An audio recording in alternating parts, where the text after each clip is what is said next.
Congress BJP మాట్లాడుకొని గూడు పుటాని చేసి మీ దగ్గరకు వస్తున్నారు. కేసీఆర్ కు చెప్పే బీబీ పాటిల్ పోయి బీజేపీలో చేరిండు.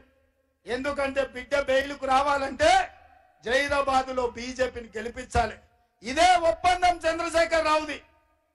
మెదక్ పార్లమెంట్ అడిగితే గాలి అనిల్ కుమార్ ను తీసుకొచ్చి జైరాబాద్ ఇచ్చిండు. పాపం గాలికి పోయిండు. తెలిసిన వాళ్ళకి చెప్పుకొని ఏడుస్తున్నాడంట. ఆ జైరాబాద్ ఏడుంది, నేను ఏడికి పోవాలి, ఎవడు అడిగేటోళ్ళు లేడు, ఎవడు చెప్పేటోళ్ళు లేడు, ఏం చెప్పాలని పాపం గాలి అనిల్ కుమార్.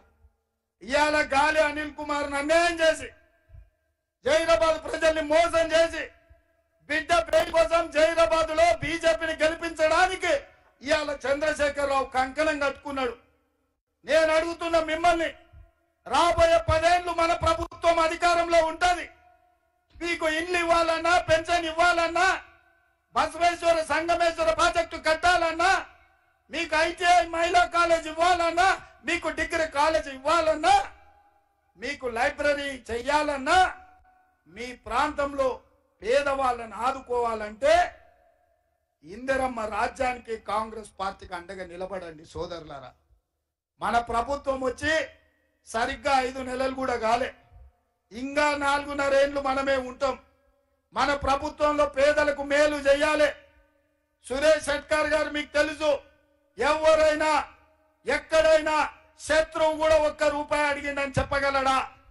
ఇంతకంటే నిజాయితీ కలిగిన నాయకుడు మీకెవరైనా ఉన్నారా? ఇంతకంటే మంచోడు, మెత్తతోడు, మీరు పిలిస్తే పలికేటోడు, మీకు అండగా నిలబడేటోడు ఆనాడు హైదరాబాద్ రాష్ట్ర విముక్తి కోసం నిజాంలకు వ్యతిరేకంగా రజాకర్ల కర్కశత్వానికి అడ్డంగా నిలబడి వాళ్ళ తాత కొట్లాడిండు. వాళ్ళ నాయన మంత్రిగా పనిచేసిండు.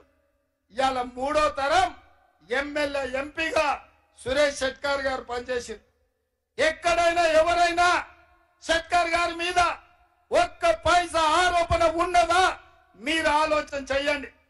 మరి ఇవాళ ఇదే కాదు, మొన్న జరిగిన శాసనసభ ఎన్నికల్లో సోనియమ్మ మల్లికార్జున్ ఖర్గే గారు సురేష్ షెట్కర్ గారికి నారాయణఖేడ్ ఎమ్మెల్యే టికెట్ ఇచ్చాడు. బీబామైన చేతిలో పెట్టినాం. కానీ నా దగ్గరకు వచ్చి ఒక మాట చెప్పిండు, అన్నా నాకంటే సంజీవరెడ్డి అయితే బాగుంటది, గెలుస్తాడు, నేను అండగా నిలబడతా, నా బీబాం సంజీవరెడ్డికి నేను అండగా నిలబడతా అని వచ్చాడు. నేను అడుగుతున్న ఇక్కడ ఉన్న కార్యకర్తల్ని, ఎవరైనా ఊర్లో వార్డు మెంబర్ అయినా, సర్పంచ్ అయినా, ఎంపీటీసీ అయినా, జడ్పీటీసీ అయినా వచ్చిన అవకాశం వదులుకునే ధర్మాత్ముడు ఎవరైనా ఉన్నారా? కానీ మన సోదరుడు సురేష్ షెట్కర్ ఎమ్మెల్యే బీబాం ను మిత్రుడు సంజీవరెడ్డికి ఇచ్చాడు. త్యాగం అంటే ఇది, మిత్రధర్మం అంటే ఇది, పార్టీకి లాయలిటీ అంటే సురేష్ షెట్కర్. పార్టీ రావాలి, నారాయణఖేడ్ లో కాంగ్రెస్ గెలవాలి, ప్రభుత్వం ఏర్పాటు చెయ్యాలి అని తనకొచ్చిన ఎమ్మెల్యే టికెట్ కూడా సంజీవరెడ్డి గారికి ఇచ్చారు. మరి ఇప్పుడు చెప్పుండ్రి మిత్రులారా, నిజాయితీకి మారిపోయారు, నీతికి మారిపోయారు. మీ ప్రాంత అభివృద్ధి కోసం కష్టపడేవాడు, వచ్చిన పదవిని మిత్రుల కోసం త్యాగం చేసినోడు ఇవాళ కాంగ్రెస్ పార్టీ సోనియమ్మ మీ జైరాబాద్ ఎంపీగా నిలబెట్టినరు. ఇవాళ మీరు అండగా నిలబడాల్సిన అవసరం ఉందా లేదా ఒక్కసారి ఆలోచన చెయ్యండి. ఇవాళ నేను మిమ్మల్ని అందరిని అడుగుతున్నా, ఈరోజు సురేష్ షెట్కర్ జైరాబాద్ లో 1,00,000 మెజార్టీతో గెలవకపోతే ఈ సమాజంలో మంచి చచ్చిపోతుంది, మంచికి విలువ ఉండదు. మంచి బతకాలి, మీ ప్రాంతం అభివృద్ధి జరగాలి అంటే సురేష్ షెట్కర్ ని 1,00,000 ఓట్లతో గెలిపించండి. సంజీవరెడ్డి గారు అడిగిందే కాదు, ఈ వేదిక మీద నుంచి 3 అంశాలు చెప్తున్నా. Intermediate state rank, 2nd rank, 4th rank ఎక్కడైతే వచ్చిందో అక్కడ 24/7 లైబ్రరీ కోసం నిరంతరం పిల్లలు చదువుకోవడానికి స్పెషల్ డెవలప్మెంట్ ఫండ్ నుంచి 2 కోట్ల రూపాయలు నిధులు ఈ వేదిక మీద నుంచి మంజూరు చేస్తున్నా.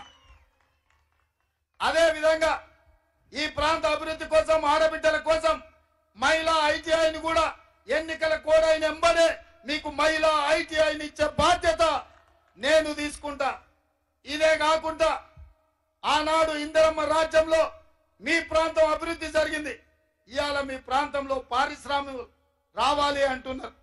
నేను సూచన చేస్తున్న పెద్దలు సురేష్ శెట్కర్, సంజీవ్ రెడ్డి గారికి, మా అన్న దామన్నకు జైరాబాయి నారాయణగఢ్ ప్రాంతంలో 2000 ఎకరాల భూసేకరణ చేసి ఇవ్వండి. ఫార్మా కంపెనీలను మీకు తెచ్చి ఫార్మా క్లస్టర్, ఫార్మా విలేజ్ ను పెట్టి వేలాది మంది నిరుద్యోగ యువకులకు ఉద్యోగ ఉపాధి అవకాశాలు కల్పించే బాధ్యత నాది. మీరు భూమి అప్పచెప్పిన 30 రోజుల్లో మీకు ఫార్మా క్లస్టర్, ఫార్మా విలేజ్ మంజూరు చేసే బాధ్యత నాది అని చెప్పి మీ అందరి దగ్గర మీకు గ్యారంటీ ఇస్తున్న మిత్రులారా. అందుకే మిత్రులారా, రిజర్వేషన్లు పోవాలంటే, ఎస్సీ ఎస్టీ బలైన వర్గాలకు అన్యాయం జరగాలంటే మీరు బీజేపీకి ఓటేయండి.